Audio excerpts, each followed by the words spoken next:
Le film s'ouvre sur une belle fille nommée Anna jouant du violoncelle avec une grande habileté. Peu après, son beau-père arrive complètement ivre, s'assoit à côté d'elle et lui arrache le violoncelle des mains. Il la pousse ensuite sur le lit et la gifle violemment. Lorsqu'il tente de se forcer sur elle, elle le pousse avec ses jambes, ce qui le projette et il tombe accidentellement sur un objet pointu qui lui coupe la gorge.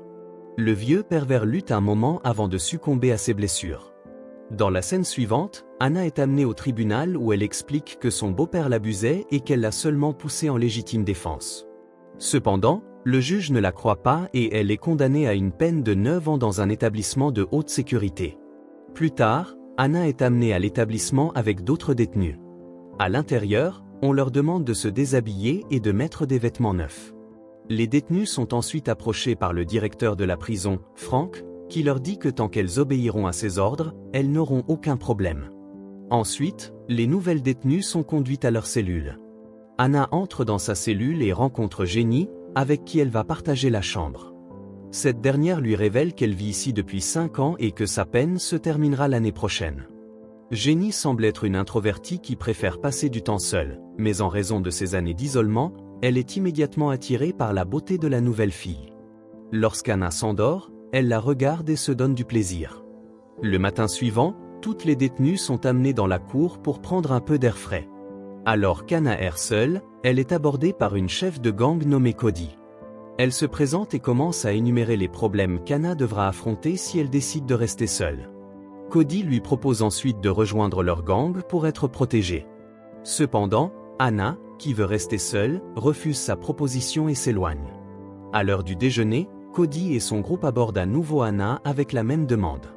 Elles lui disent qu'elle devrait rejoindre le gang pour sa propre protection, mais même cette fois, la nouvelle fille refuse et s'éloigne. Dans la scène suivante, alors qu'Anna nettoie les toilettes, Cody et son gang arrivent soudainement et l'attaquent. Elles sont furieuses qu'elle ait rejeté leur proposition 2 fois. Après l'avoir battue, Cody lui dit de ne jamais la manquer de respect à nouveau. Anna est ensuite emmenée à l'infirmerie pour des soins. Voyant les ecchymoses sur tout son corps, l'infirmière Jane lui suggère de parler à Frank. Suivant ce conseil, Anna se rend dans le bureau de Frank pour une rencontre. Elle lui dit qu'elle veut être laissée tranquille et est prête à rester dans une cellule d'isolement. Cependant, il répond que les cellules d'isolement sont très petites et difficiles à supporter. Il examine ensuite son dossier et apprend qu'elle joue très bien du violoncelle, alors il lui demande de participer à un prochain concours de talent. Cependant, Anna refuse directement, disant qu'elle n'est pas intéressée par la performance. Les deux continuent de discuter, et Frank dit qu'il peut la protéger de tous les problèmes, mais pour cela, elle doit le satisfaire. Il s'approche d'elle et commence à passer sa main sur son visage, ce qui met évidemment Anna mal à l'aise. Elle s'éloigne et lui résiste. Réalisant que son plan a échoué, Frank termine la conversation et lui ordonne de sortir de son bureau. Le lendemain, Anna entre dans sa cellule et murmure que tout le monde dans cette prison est un pervers. Le jour suivant, Anna assiste à un cours en prison avec quelques autres détenus. Une fois terminée, elle sort dans la cour pour prendre un peu d'air frais. Tandis qu'elle est en train de vaquer à ses occupations, une autre chef de gang, Kayla, l'aborde. Elle menace de lui faire du mal sans raison et lui lance une balle. Humiliée et effrayée, Anna décide enfin de rejoindre le gang de Cody pour sa sécurité. Elle approche le groupe et demande à en faire partie, mais avant cela, un membre du gang l'attaque et la bête violemment.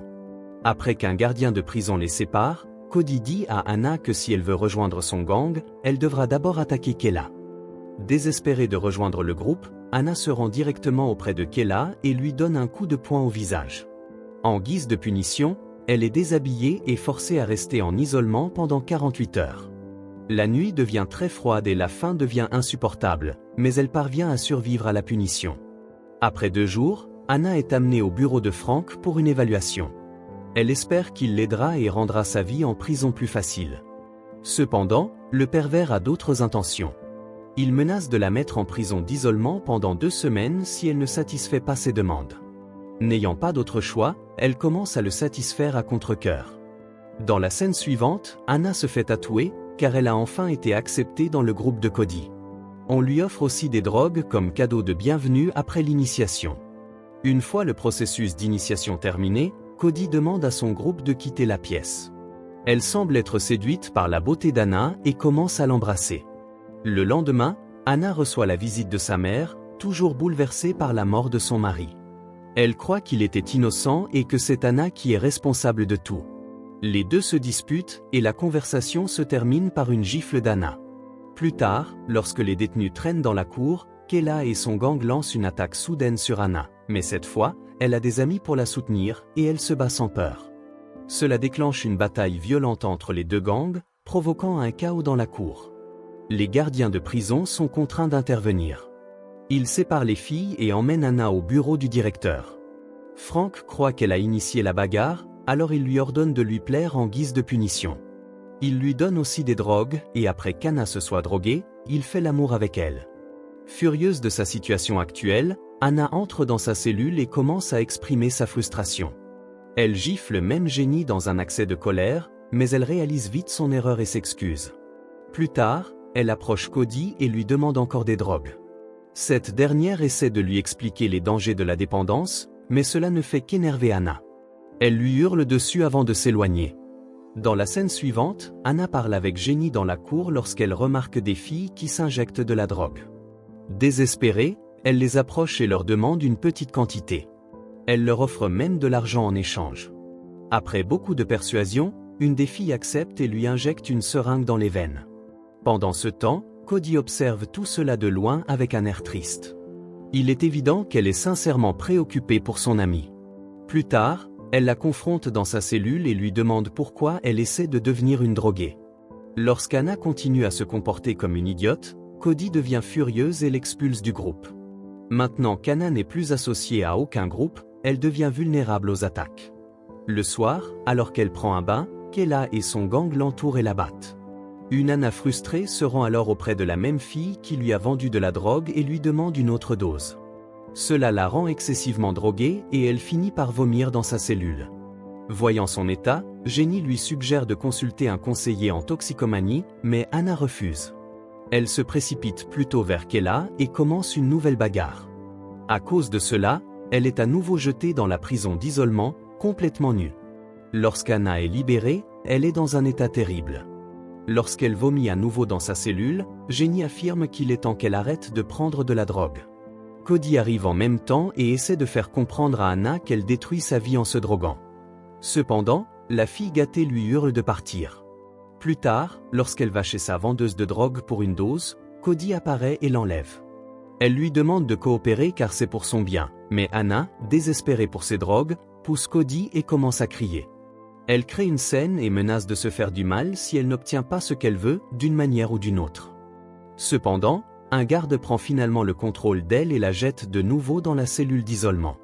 Cette fois, Anna souffre des symptômes de sevrage atroce et elle commence lentement à perdre la raison. Lorsqu'elle ne peut plus supporter cela, elle tente de commettre l'impensable avec l'aide d'un plateau de nourriture cassé. Heureusement, l'un des gardes de prison la trouve en train de saigner et la conduit d'urgence à l'hôpital de la prison, sous surveillance suicide. Lorsqu'Anna se réveille, elle se trouve dans une pièce, attachée à une chaise. Bientôt, un médecin vient la voir et lui pose des questions. Anna est ensuite transférée à l'unité psychiatrique, où elle assiste à la perte de raison de nombreux patients en raison de la consommation régulière de drogue. Elle voit même une détenue mourir d'une overdose. À cause de tout cela, Anna réalise enfin son erreur et promet de devenir propre. Le lendemain, sa mère vient la visiter en prison. L'ancienne femme semble avoir compris ses erreurs et s'excuse auprès d'Anna pour l'avoir envoyée en prison malgré la vérité. Elle accepte ensuite de se confesser devant le juge afin que sa fille puisse être libérée. Plus tard, Anna retourne dans sa cellule, où elle prend un objet pointu et enlève le tatouage du gang de Cody de son bras. Le soir, alors qu'elle nettoie le sol, Frank s'approche d'elle et lui donne un violoncelle. Il lui demande de pratiquer pour pouvoir participer au concours de talent. Après quelque temps, Cody apprend qu'Anna a enlevé le tatouage du gang de son bras. Cela la met dans une colère folle et elle finit par l'attaquer. Elle blesse même les doigts d'Anna pour qu'elle ne puisse plus jamais jouer du violoncelle. À l'hôpital de la prison, Frank arrive pour examiner Anna, mais au lieu de la consoler, il commence à la toucher de manière inappropriée. Cela est observé par l'infirmière de loi. Plus tard, une Anna furieuse se rend au bureau de Jane et lui demande de l'aide pour arrêter Frank. Elle dit qu'elle en a assez d'être abusée et harcelée chaque jour. Jane se sent mal pour elle et promet de l'aider, mais malheureusement, Frank entend toute leur conversation depuis son bureau, car il espionne Anna depuis un moment. Il ordonne alors à l'une des détenues d'éliminer Jane avant qu'elle ne puisse faire quoi que ce soit contre lui. Tristement, la détenue suit ses ordres et tue brutalement Jane lorsqu'elle est seule. Lorsqu'Anna apprend cela, elle est dévastée, mais Frank lui dit de l'oublier et de se concentrer sur le concours de talent. Lors du concours de talent, Anna monte sur scène et livre une performance spectaculaire avec son violoncelle, captivant tout le monde dans le public, y compris les détenus et le directeur. Après le spectacle, Frank s'approche d'Anna et l'informe qu'il a arrangé sa libération conditionnelle pour la semaine suivante, mais qu'il veut quelque chose en retour, bien sûr, être intime avec elle. Anna sait qu'elle ne peut pas le refuser, alors elle se soumet à ses demandes. Le lendemain, elle décide qu'il est temps de mettre fin à tout cela, alors elle va voir Cody et lui explique tout ce que le directeur lui a fait. Elle veut maintenant le faire tomber, et Cody accepte de l'aider. Cody lui donne alors un téléphone et lui demande d'enregistrer sa prochaine rencontre avec Frank. Anna a peur d'être attrapée, mais Cody l'encourage en lui disant que c'est la seule manière. Dans la scène suivante, Anna rassemble son courage et se rend dans la chambre de Frank. Comme d'habitude, il lui demande de lui plaire, ce qu'elle fait, mais cette fois, elle enregistre secrètement la rencontre sur son téléphone. Lors de l'audience pour la libération conditionnelle, Frank trahit Anna et dit au responsable qu'elle mérite de rester en prison. En réponse, elle sort le téléphone mobile et diffuse la vidéo de leur rencontre précédente. À cause de cela, Frank est arrêté et placé en garde à vue, tandis qu'Anna obtient sa libération conditionnelle. Le film coupe ensuite à plusieurs années plus tard, où l'on voit Anna jouer du violoncelle lors d'un concert. Sa mère la regarde fièrement, les yeux pleins de larmes, et le film se termine.